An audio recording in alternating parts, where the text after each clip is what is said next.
And Perspective Collective is not who I want to be known as today. And it's been an extremely hard thing to let go. It's been super hard. And art and design today is just simply a tool these days. It's what I call the honey to onboard people to experience my message as a coach. The Perspective Podcast is fuel for your mind and creative grind. Each week, we break down the art of healthy hustling, overcoming the inner critic, and growing your creative business.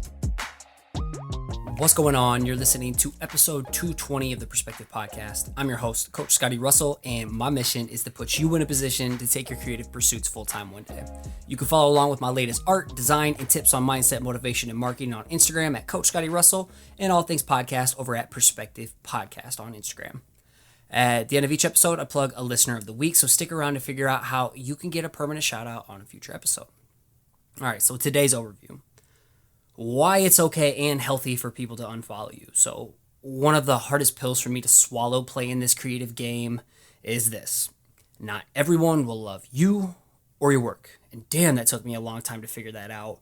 And maybe you're one of the few lucky souls to whom this shit doesn't bother.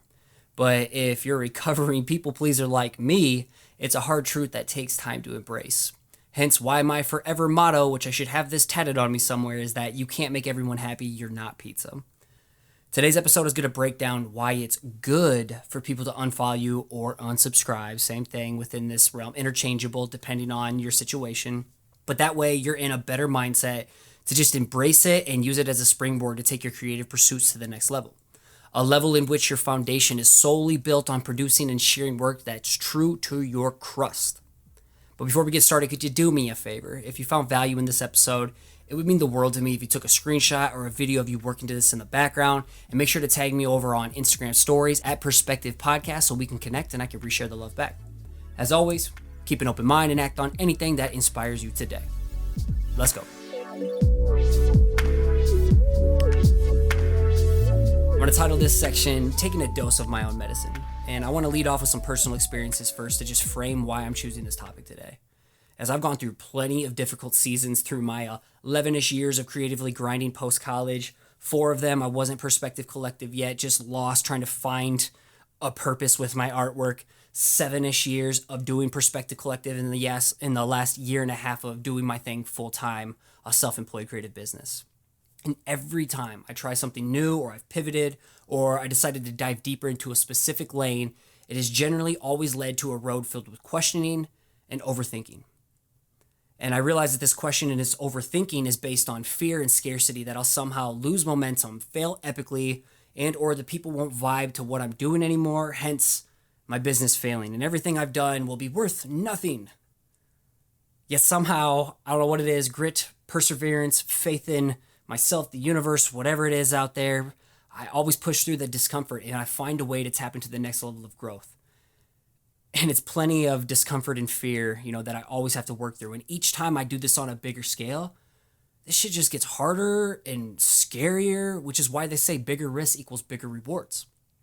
So currently, I'm going through a new shift in my business. I feel like it's been a slow shift over the last year and a half, but this year is like a deeper dive of what I'm doing and to be known as Coach Scotty.D.Russell, aka the Side Hustle Coach. I want to own these keywords within your brain space. If somebody brings up anything about how to grow a creative side hustle outside of day job, life, and family responsibilities, I want to be top of mind. I want to be the go-to source for that because I feel like that's what I know how to do the best. That's what I'm an expert in because I've done it myself and I help students all over the world do it every day.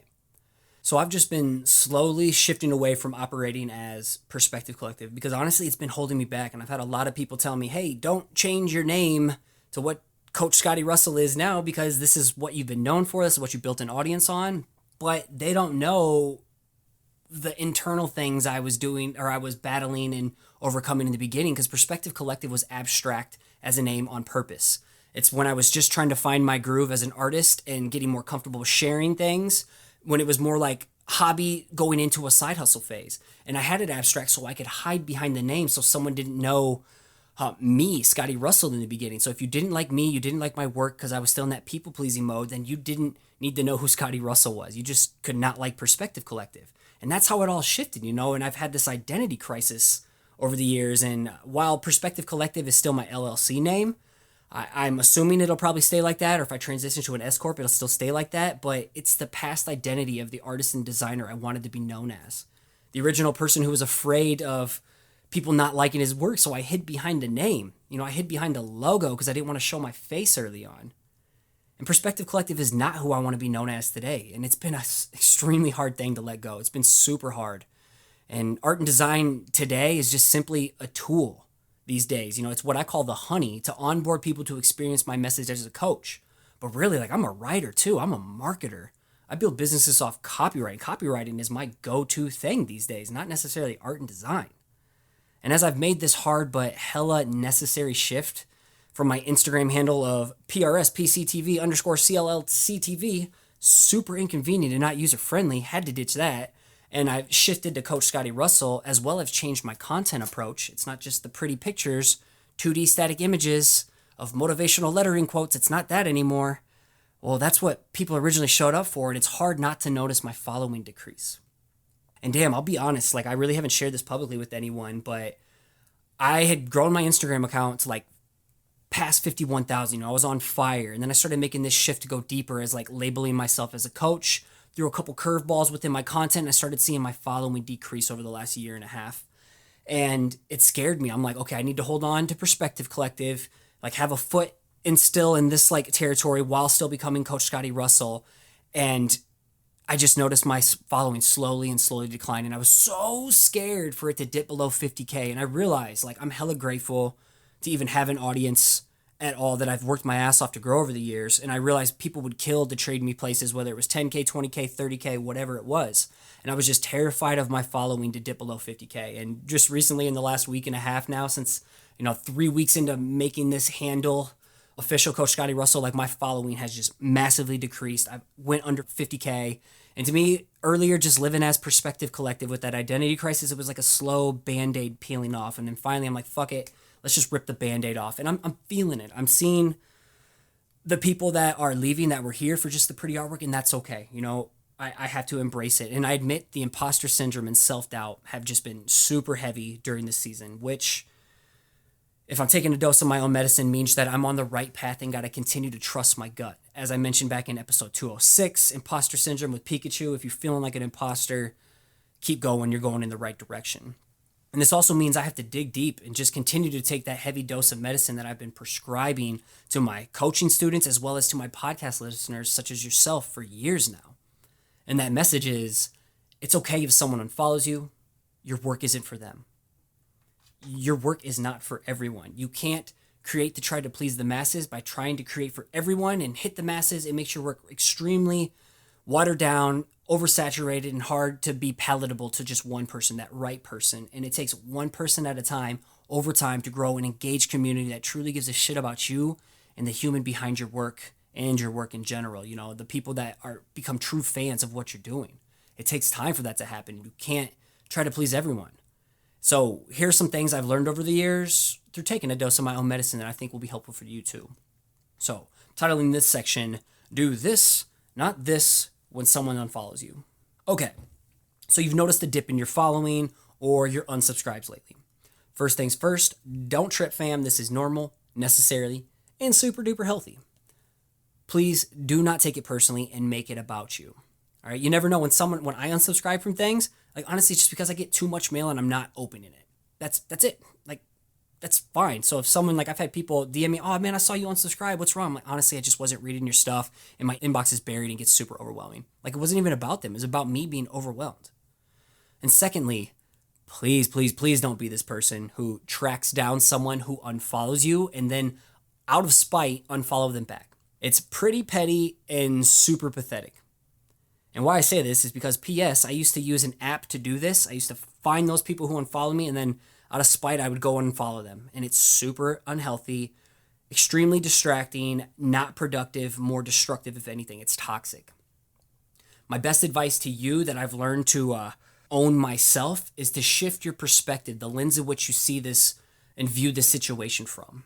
So think of the person who distanced themselves from you and your work as doing you a huge favor. Not only is it now leaving a new spot for a new follower, but it allows you to go deeper and connect with them, which I'll talk about here in a second. but especially they're doing you a favor if they're like an email unsubscribe, because when someone unsubscribes from your email list, they're saving you money. Like I spend like $100 right now per month on my mailing subscription service. $100 per, there's people who spend like $10,000 a month. So when they get mass unsubscribes, oh my God, they're saving them tons of money. So that was a huge shift of perspective for me. Like, it's okay. So please do not worry about when someone unfollows you, A, why they're not vibing to what you do. Just let go of it. And don't worry about B, how you can change to win them back. Do not do this. Don't go chasing waterfalls. And I've played this game, and it has you bending over backwards, catering to people who do not matter along your creative path. I think it was the Dr. Seuss quote, to those who mind don't matter, and those who matter don't mind. Okay, the true people who vibe to what you're doing, they'll stick around. And that's what I've noticed. My core following has stuck around with me as I lose the people who aren't vibing to what I'm doing. They're not here for Coach Scotty.D.Russell. They're here for the pretty hand lettering quotes that I used to do. So here are 3 things you could be doing instead of tripping and worrying about why people aren't following you and how you can win them back. So do this instead. Number 1, refocus your energy into a more productive and healthy direction of scaling and growing your craft, your business, etc. Number 2, channel your attention in creating work that just truly lights you up, all right, that comes from your true pizza crust while connecting with those who resonated with the most. And number 3, just go deeper and appreciate your current following, as you don't need a massive following to be successful. You don't. You can have a small, hyper-engaged following and just crush it from profitability, engagement, way more than someone with hundreds and thousands of followers, but they bought it all. It's all inflated with 0 engagement and they're broke as shit. The more we block out the negative and focus on what's in our control, the more we put ourselves on the path for opportunities to flow our way. I'm going to wrap this one up with this section called Be Someone's Go-To Slice of Pizza. I've said this a couple times before, and I really, really like this. It comes from me, but it's impossible to be everyone's cup of tea. But what is possible is to become one person's go-to slice of pizza. The sooner you accept that your work isn't for everyone, the quicker you can start gaining some real traction. It's hard to build a long-term successful business pandering for favor with strangers on the internet. Luckily, you do not have to when you double down your focus and ignore the childish BS along the way. So be someone's go-to slice of pizza. Stop trying to appeal to the masses. You're not pizza. You can't please everyone.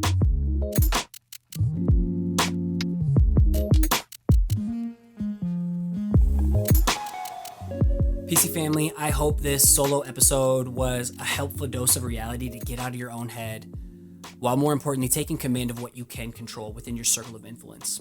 Big breakthroughs stem from being productive versus being self-destructive, building a weak foundation based on people-pleasing. Remember, the right people who vibe to you and what you do will find you over time. You got to stay consistent and put yourself in a position to get in front of them and remind them you exist. Get on their radar. All right, be consistent. You can't just be posting here and there when you feel like it, once a month, once every couple weeks. It's hard to grow and get in front of people and hard for people to catch on to what you're doing. You got to be consistent. So if you'd like, you could read today's episode 220 in the form of a blog post that contains all the links and references within the show notes within your current podcast listening app. And real quick, are you feeling creatively stuck and isolated with your creative pursuits? If so, you're the exact type of person I'm looking to work closely with in an upcoming Side Hustlers coaching program. This is a customized 12-week program, and the upcoming one in fall is for 10 students versus 12 in the past, so making this even more exclusive. And this is us working together to tap into the next level of clarity, confidence, community, and accountability within your creative side hustle. I host this program every spring and fall, so learn more and join the A-list waitlist over at sidehustlerscoaching.com to lock in a spot in the upcoming session. This also lives in the show notes. And just a quick note, as of recording, being on the waitlist sets you up for the upcoming fall 2021 program, which takes place September 13th through December 5th. And as I'm recording this, I already have 2 out of the 10 spots locked in, with a couple early calls coming up with people keeping in touch with me from past programs. So these 10 spots will fill up quickly. So make sure you're on that A-list waitlist to get first dibs when I open this up for early bird applications. And I'll open up whatever's left during the worldwide public enrollment, but more dates on that coming soon. And the last thing today, if the show has helped you along your creative grind, could you do me a solid and leave a rating and review over at Apple Podcast or iTunes or whatever podcast listening app you use that allows for reviews? I can see those. Not only does it help the show climb the charts in the arts design category, but it staples you in as a future listener of the week. And this listener of the week is titled The Perfect Perspective from Luke Bergman from Canada. What's up, Luke?